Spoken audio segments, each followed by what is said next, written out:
Pwede po ba nating ilagay ang ating sarili sa sarili ng ating Panginoong Hesus? Pwede po nating ilagay, subalit hindi po natin pwedeng tapatan ang ating pong Panginoong Hesukristo.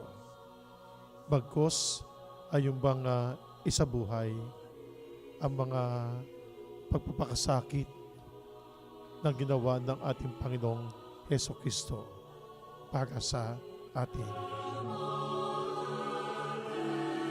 Ang isang namamatay sa panahon ng ating Panginoong Hesus dito sa ibabaw ng lupa, kapag namatay o bago mamatay, ay binabali ang kanilang mga buto sa kanilang mga paa.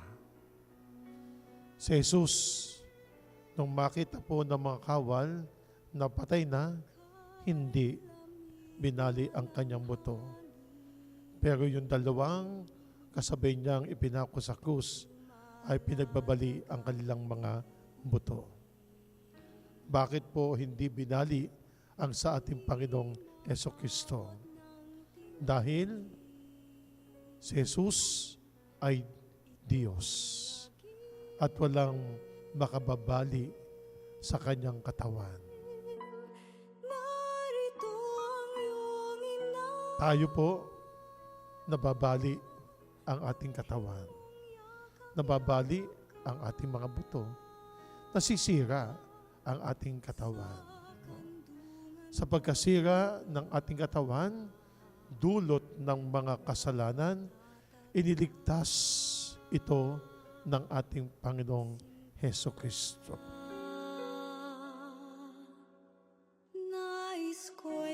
Sa bawat pukpok ng martilyo, sa mga pako na bumabaon sa kanyang mga palad, sa kanyang mga paa, gaano po kaya kasakit ito kung tayo po ang ipako din.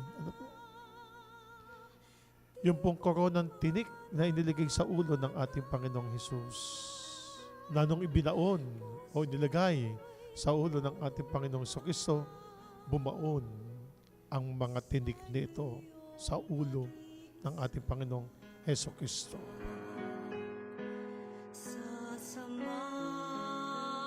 Abot hanggang utak. Kapag tao ang ligyan ng tinik nito, siguro hindi na po makakabawi.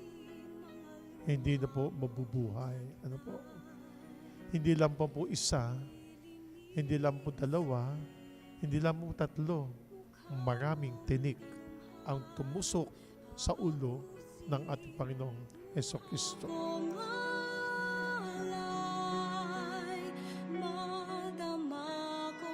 Anong sakit ang dinanas ni Kristo na dinala niya ang lahat? Ang krus na pinapakon sa kanya ay kanyang pinasan. Anong bigat? Ilang beses ba siyang dadapa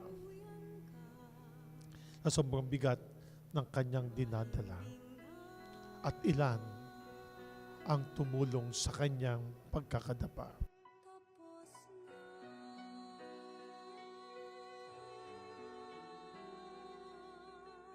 Namnamin nating mabuti sa ating kalooban lahat ng sakit.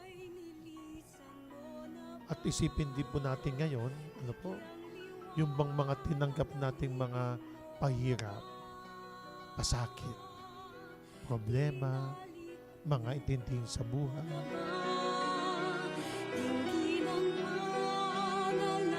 Timbangin po natin, alin ba ang mas mabigat? Yung ginawa po natin o yung ginawa ni Kristo? Sa mga tao na tumatanggap ng kamalian, mga tao na tumatanggap sa kanilang kapwa, mga tao na tumatanggap sa kanilang sarili, at higit sa lahat, tumatanggap sa ating Panginoong Diyos. Ang lahat-lahat ng ito ay nasa ating dibdib, nasa ating puso, iaalay po natin ngayon. Ano po? Na sana pagdapit ko o pagdating ko sa paanan ng krus ni Jesus, ito ay aking pong maisiwalat lahat. At naway, hindi ko na po maulit ang mga mali. At payabungin pa ang mga bagay-bagay na nagpapaunlad sa aking pananampalataya. Madama ko man mga tinig, yayakapin ka ng mahigpit giliw, ihehelet, ibigin ka, tapos na.